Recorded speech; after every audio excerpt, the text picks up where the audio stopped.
Officer John with Allegan Observer again. I've been debating if I wanted to do this video, but I'm going to. This is not a dig on anybody, the trooper to the cameraman or anybody else on the scene, but this just shows that why we need to train ourselves to be able to help our neighbors. New at 6:30, questions about a DPS trooper's actions. ABC 15 is obtained video which appears to show him continuing a traffic stop while witnesses plead for him to help a 5-year-old shooting victim less than a block away. Yeah, and it turns out that boy was fatally shot in the back seat of a car that had stopped right there at 52nd Street and Broadway. Now, this was all late Friday night. ABC 15 investigator Zach Crenshaw has been going over this video. And Zach, I understand that you also spoke with witnesses. Yeah, you know, both men, the witnesses we're talking about here, are cop watchers. They videotape police across the valley. They just happened to be in Tempe when the victim's car pulled up to the nearest intersection. One man recording, Scott, tells me he thinks the driver stopped there because they saw the police lights and thought law enforcement would rush over to help. But that is not what happened. And a warning. This video is difficult to watch. Just before midnight Friday, Darian Barrett and Scott Jacobs were recording a DPS trooper conducting a traffic stop. A few minutes in, a black car drives into the middle of the intersection, laying on the horn. Then multiple people jump out and run. Hey, we got an accident or a road rage over here, officer. Step in, what the f? You're an officer. Go over there and do something. This is petty. Darian and Scott do walk over. There's a gunshot in this window and there's a child right here. And seconds later, the men and another nearby witness realize a little boy has been shot in the back seat. There's a kid in there! 2.5 minutes after that car pulled into the intersection, Darian runs back over to the trooper. Officer, we have a kid down in the back seat.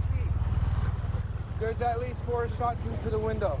Scott narrated his emotions as he yelled at the trooper, still wrapping up the traffic stop. There's a kid shot! What the hell is wrong with you, dude? It was just panic because you wanted to help these children, but it was also chaos because help was right there. Help was 10 seconds away. 4 minutes after the bullet-riddled car stopped, the trooper got on his motorcycle. As he prepared to drive the roughly 100 yards over to the injured 5-year-old, Darian was on the phone with 911. I had to run to the vehicle because this officer didn't want to do nothing. He's just now approached the vehicle. Darian and Scott tell me they're still processing what they witnessed. I understand that this is something that I'm going to have to work through on my own. In the meantime, Scott says he's going to file a complaint with DPS. I mean, when we talk about derelict of duty, this is the definition of it. And I don't know what the laws are or what the charges are for that. But he should not be allowed to retain his position. Now, guys, DPS just told me late tonight they are now reviewing this incident. It's unclear, though, what the trooper's duty status is right now. The 2 other children who were shot in that back seat of that car are out of the hospital. As for arrests, Tempe police haven't made any. It's just shocking to see.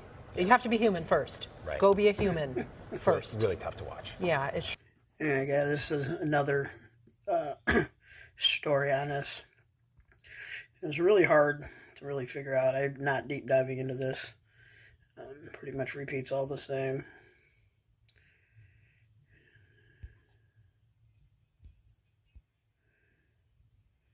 Looking at this section here.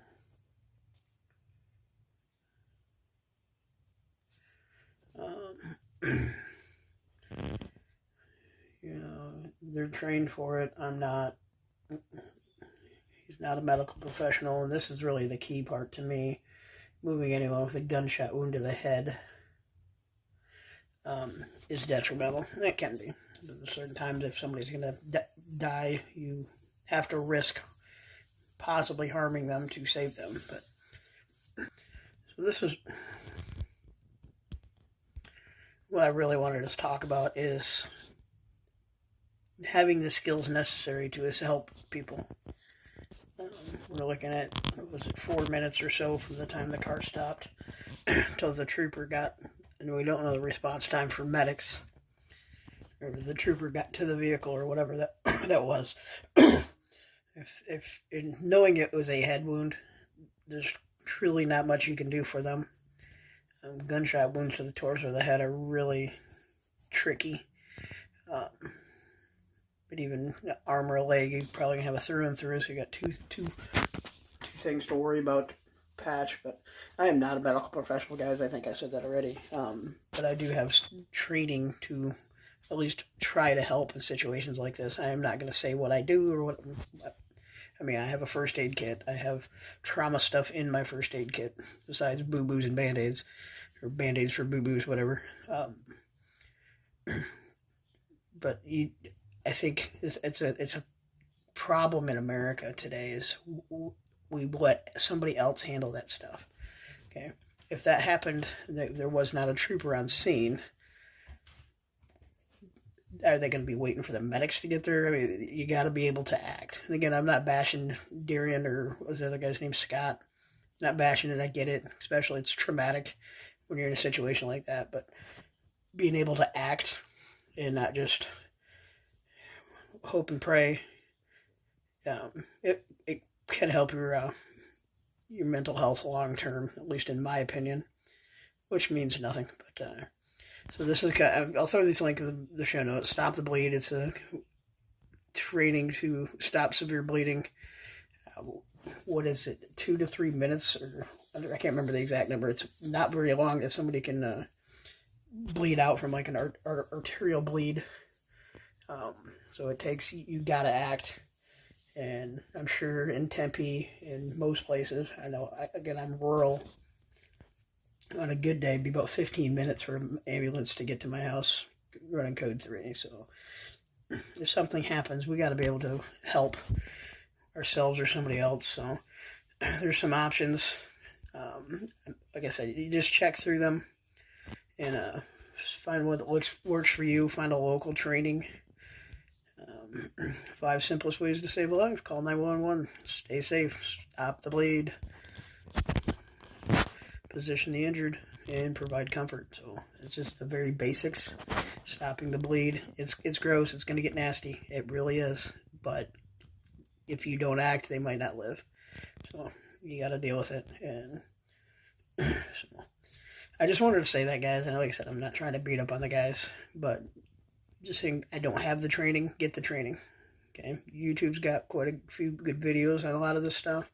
Just take a basic first aid class, stop the bleed class, CPR.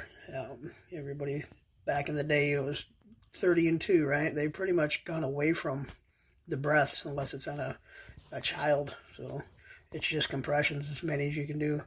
So never liked the idea of kissing somebody, I don't know, right? But all right, guys, well, just some food for thought. Hopefully it helps, and we can get more people out there who are ready to respond when evil rises or just a very bad accident. So, all right, guys, peace, 7-3. God bless.